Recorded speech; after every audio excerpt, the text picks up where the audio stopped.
Hello, ladies, and welcome to our new Bible reading series. I'm Cindra Enlow from HeavenlyPlace.com, and this year, as we read through the Bible, we'll explore God's incredible story of love and redemption. If you're looking for a Bible reading plan that's simple and doable, this is it. So let's get started and discover the heart of God together, one chapter at a time. Hello, ladies, and welcome back to our one-year Bible reading plan. This is week 11, day 1.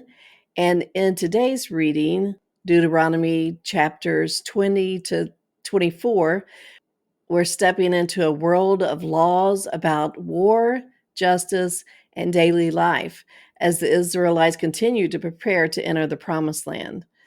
What stands out in these chapters is going to be God's compassionate justice as he's shaping his society where righteousness rules, but we see his heartbeats for the vulnerable. We see it in rules like leaving crops for widows or orphans and giving captive women dignity as he balances strict judgment with tender care. We're going to see a God who punishes sin but stoops to lift the broken. And that's where we see the heart of God, as God organizes a holy community who takes care of the weak. So let's jump right into our reading today, Deuteronomy chapters 20 to 24. Deuteronomy 20. When you go out to war against your enemies and see horses and chariots and an army larger than your own, you shall not be afraid of them, for the Lord your God is with you, who brought you up out of the land of Egypt. And when you draw near to the battle, the priest shall come forward and speak to the people, and shall say to them, Hear, O Israel, today you are drawing near for battle against your enemies. Let not your heart faint. Do not fear or panic or be in dread of them, for the Lord your God is he who goes with you to fight for you against your enemies, to give you the victory. Then the officers shall speak to the people, saying, Is there any man who has built a new house and has not dedicated it? Let him go back to his house, lest he die in the battle, and another man dedicate it. And is there any man who has planted a vineyard and has not yet enjoyed its fruit? Let him go back to his house, lest he die in the battle, and another man enjoy its fruit. And is there a man who has betrothed a wife and has not taken her? Let him go back to his house, lest he die in the battle, and another man take her. And the officers shall speak further to the people, and say, Is there any man who is fearful and faint-hearted? Let him go back to his house, lest he make the heart of his fellows melt like his own. And when the officers have finished speaking to the people, then commanders shall be appointed at the head of the people. When you draw near to a city to fight against it, offer terms of peace to it. And if it responds to you peaceably, and it opens to you, then all the people who are found in it shall do forced labor for you, and shall serve you. But if it makes no peace with you, but makes war against you, then you shall besiege it. And when the Lord your God gives it into your hand, you shall put all its males to the sword. But the women and the little ones, the livestock, and everything else in the city, all its spoil, you shall take as plunder for yourselves. And you shall enjoy the spoil of your enemies, which the Lord your God has given you. Thus you shall do to all the cities that are very far from you, which are not cities of the nations here. But in the cities of these people that the Lord your God is giving you for an inheritance, you shall save alive nothing that breathes, but you shall devote them to complete destruction, the Hittites and the Amorites, the Canaanites and the Perizzites, the Hivites and the Jebusites, as the Lord your God has commanded, that they may not teach you to do according to all their abominable practices that they have done for their gods, and so you sin against the Lord your God. When you besiege a city for a long time, making war against it in order to take it, you shall not destroy its trees by wielding an axe against them. You may eat from them, but you shall not cut them down. Are the trees of the field human, that they should be besieged by you? Only the trees that you know are not trees for food you may destroy and cut down, that you may build siege works against the city that makes war with you until it falls. Deuteronomy 21. If in the land that the Lord your God is giving you to possess, someone is found slain, lying in the open country, and it is not known who killed him, Then your elders and your judges shall come out, and they shall measure the distance to the surrounding cities. And the elders of the city that is nearest to the slain man shall take a heifer that has never been worked, and that has not pulled in a yoke. And the elders of that city shall bring the heifer down to a valley with running water, which is neither plowed nor sown, and shall break the heifer's neck there in the valley. Then the priests, the sons of Levi, shall come forward, for the Lord your God has chosen them to minister to him and to bless in the name of the Lord. And by their word every dispute and every assault shall be settled. And all the elders of that city nearest to the slain man shall wash their hands over the heifer whose neck was broken in the valley, and they shall testify, Our hands did not shed this blood, nor did our eyes see it shed. Accept atonement, O Lord, for your people Israel, whom you have redeemed, and do not set the guilt of innocent blood in the midst of your people Israel, so that their blood guilt be atoned for. So you shall purge the guilt of innocent blood from your midst, when you do what is right in the sight of the Lord. When you go out to war against your enemies, and the Lord your God gives them into your hand, and you take them captive, and you see among the captives a beautiful woman, and you desire to take her to be your wife, and you bring her home to your house, she shall shave her head and pare her nails, and she shall take off the clothes in which she was captured, and shall remain in your house, and lament for her father and her mother a full month. After that you may go in to her and be her husband, and she shall be your wife.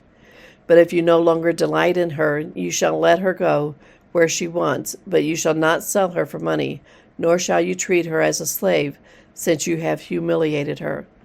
If a man has two wives, the one loved and the other unloved, and both the loved and the unloved have borne him children, and if the firstborn son belongs to the unloved, then on the day when he assigns his possessions as an inheritance to his sons, he may not treat the son of the loved as the firstborn in preference to the son of the unloved, who is the firstborn. But he shall acknowledge the firstborn, the son of the unloved, by giving him a double portion of all that he has, for he is the firstfruits of his strength. The right of the firstborn is his. If a man has a stubborn and rebellious son who will not obey the voice of his father or the voice of his mother, and though they discipline him, will not listen to them, then his father and his mother shall take hold of him and bring him out to the elders of his city at the gate of the place where he lives, and they shall say to the elders of his city, This our son is stubborn and rebellious. He will not obey our voice. He is a glutton and a drunkard. Then all the men of the city shall stone him to death with stones. So you shall purge the evil from your midst, and all Israel shall hear and fear. And if a man has committed a crime punishable by death, and he is put to death, and you hang him on a tree, his body shall not remain all night on the tree, but you shall bury him the same day, for a hanged man is cursed by God. You shall not defile your land that the Lord your God is giving you for an inheritance. Deuteronomy 22. You shall not see your brother's ox or his sheep going astray and ignore them. You shall take them back to your brother. And if he does not live near you and you do not know who he is, you shall bring it home to your house, and it shall stay with you until your brother seeks it. Then you shall restore it to him. And you shall do the same with his donkey, or with his garment, or with any lost thing of your brother's, which he loses and you find. You may not ignore it. You shall not see your brother's donkey or his ox fallen down by the way and ignore them. You shall help him to lift them up again. A woman shall not wear a man's garment, nor shall a man put on a woman's cloak, for whoever does these things is an abomination to the Lord your God. If you come across a bird's nest in any tree or on the ground with young ones or eggs, and the mother sitting on the young or on the eggs, you shall not take the mother with the young. You shall let the mother go, but the young you may take for yourself, that it may go well with you, and that you may live long. When you build a new house, you shall make a parapet for your roof, that you may not bring the guilt of blood upon your house, if anyone should fall from it. You shall not sow your vineyard with two kinds of seed, lest the whole yield be forfeited, the crop that you have sown and the yield of the vineyard. You shall not plow with an ox and a donkey together. You shall not wear cloth of wool and linen mixed together. You shall make yourself tassels on the four corners of the garment with which you cover yourself. If any man takes a wife and goes in to her and then hates her, and accuses her of misconduct, and brings a bad name upon her, saying, I took this woman, and when I came near her, I did not find in her evidence of virginity, then the father of the young woman and her mother shall take and bring out the evidence of her virginity to the elders of the city in the gate. And the father of the young woman shall say to the elders, I gave my daughter to this man to marry, and he hates her. And behold, he has accused her of misconduct, saying, I did not find in your daughter evidence of virginity. And yet this is the evidence of my daughter's virginity. And they shall spread the cloak before the elders in the city. Then the elders of the city shall take the man and whip him, and they shall fine him 100 shekels of silver, and give them to the father of the young woman, because he has brought a bad name upon a virgin of Israel. And she shall be his wife. He may not divorce her all his days. But if the thing is true, that evidence of virginity was not found in the young woman, then they shall bring out the young woman to the door of her father's house, and the men of her city shall stone her to death with stones, because she has done an outrageous thing in Israel by whoring in her father's house. So you shall purge the evil from your midst. If a man is found lying with the wife of another man, both of them shall die, the man who lay with the woman and the woman. So you shall purge the evil from Israel. If there is a betrothed virgin, and a man meets her in the city and lies with her, then you shall bring them both out to the gate of the city, and you shall stone them to death with stones. The young woman, because she did not cry for help, though she was in the city, and the man, because he violated his neighbor's wife. So you shall purge the evil from your midst. But if in the open country a man meets a young woman who is betrothed, and the man seizes her and lies with her, then only the man who lay with her shall die. But you shall do nothing to the young woman. She has committed no offense punishable by death. For this case is like that of a man attacking and murdering his neighbor, because he met her in the open country, and though the betrothed young woman cried for help, there was no one to rescue her. If a man meets a virgin who is not betrothed, and seizes her and lies with her, and they are found, then the man who lay with her shall give to the father of the young woman 50 shekels of silver, and she shall be his wife, because he has violated her. He may not divorce her all his days. A man shall not take his father's wife, so that he does not uncover his father's nakedness. Deuteronomy 23. No one whose testicles are crushed or whose male organ is cut off shall enter the assembly of the Lord. No one born of a forbidden union may enter the assembly of the Lord, even to the 10th generation. None of his descendants may enter the assembly of the Lord. No Ammonite or Moabite may enter the assembly of the Lord, even to the 10th generation. None of them may enter the assembly of the Lord forever, because they did not meet you with bread and with water on the way when you came out of Egypt, and because they hired against you Balaam the son of Beor from Pethor of Mesopotamia to curse you. But the Lord your God would not listen to Balaam. Instead, the Lord your God turned the curse into a blessing for you, because the Lord your God loved you. You shall not seek their peace or their prosperity all your days forever. You shall not abhor an Edomite, for he is your brother. You shall not abhor an Egyptian, because you were a sojourner in his land. Children born to them in the 3rd generation may enter the assembly of the Lord. When you are encamped against your enemies, then you shall keep yourself from every evil thing. If any man among you becomes unclean because of nocturnal emission, then he shall go outside the camp. He shall not come inside the camp. But when evening comes, he shall bathe himself in water, and as the sun sets, he may come inside the camp. You shall have a place outside the camp, and you shall go out to it. And you shall have a trowel with your tools, and when you sit down outside, you shall dig a hole with it, and turn back and cover up your excrement. Because the Lord your God walks in the midst of your camp, to deliver you and to give up your enemies before you. Therefore your camp must be holy, so that he may not see anything indecent among you, and turn away from you. You shall not give up to his master a slave who has escaped from his master to you. He shall dwell with you in your midst, in the place that you shall choose within one of your towns, wherever it suits him. You shall not wrong him. None of the daughters of Israel shall be a cult prostitute, and none of the sons of Israel shall be a cult prostitute. You shall not bring the fee of a prostitute or the wages of a dog into the house of the Lord your God in payment for any vow, for both of these are an abomination to the Lord your God. You shall not charge interest on loans to your brother, interest on money, interest on food, interest on anything that is lent for interest. You may charge a foreigner interest, but you may not charge your brother interest, that the Lord your God may bless you in all that you undertake in the land that you are entering to take possession of it. If you make a vow to the Lord your God, you shall not delay fulfilling it, for the Lord your God will surely require it of you, and you will be guilty of sin. But if you refrain from vowing, you will not be guilty of sin. You shall be careful to do what has passed your lips, for you have voluntarily vowed to the Lord your God what you have promised with your mouth. If you go into your neighbor's vineyard, you may eat your fill of grapes, as many as you wish, but you shall not put any in your bag. If you go into your neighbor's standing grain, you may pluck the ears with your hand, but you shall not put a sickle to your neighbor's standing grain. Deuteronomy 24.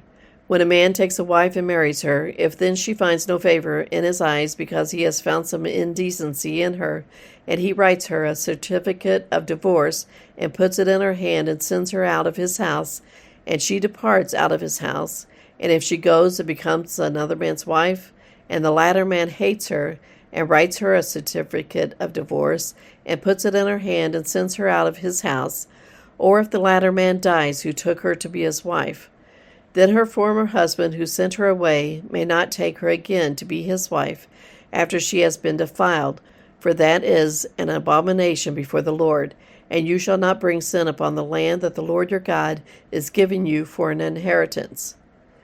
When a man is newly married, he shall not go out with the army or to be liable for any other public duty. He shall be free at home 1 year to be happy with his wife whom he has taken. No one shall take a mill or an upper millstone in pledge, for that would be taking a life in pledge. If a man is found stealing one of his brothers of the people of Israel, and if he treats him as a slave or sells him, then that thief shall die. So you shall purge the evil from your midst.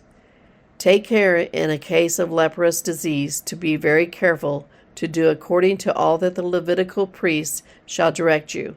As I commanded them, so you shall be careful to do. Remember what the Lord your God did to Miriam on the way as you came out of Egypt. When you make your neighbor a loan of any sort, you shall not go into his house to collect his pledge. You shall stand outside, and the man to whom you make the loan shall bring the pledge out to you. And if he is a poor man, you shall not sleep in his pledge. You shall restore to him the pledge as the sun sets, that he may sleep in his cloak and bless you, and it shall be righteousness for you before the Lord your God. You shall not oppress a hired worker who is poor and needy, whether he is one of your brothers or one of the sojourners who are in your land within your towns. You shall give him his wages on the same day before the sun sets, for he is poor and counts on it, lest he cry out against you to the Lord and you be guilty of sin. Fathers shall not be put to death because of their children, nor shall children be put to death because of their fathers. Each one shall be put to death for his own sin. You shall not pervert the justice due to the sojourner or to the fatherless, or take widows' garments and pledge. But you shall remember that you were a slave in Egypt, and the Lord your God redeemed you from there. Therefore I command you to do this. When you reap your harvest in your field and forget a sheaf in the field, you shall not go back to get it. It shall be for the sojourner, the fatherless, and the widow, that the Lord your God may bless you in all the work of your hands. When you beat your olive trees, you shall not go over them again. It shall be for the sojourner, and the fatherless, and the widow. When you go gather grapes of your vineyard, you shall not strip it afterward. It shall be for the sojourner, the fatherless, and the widow. You shall remember that you were a slave in the land of Egypt.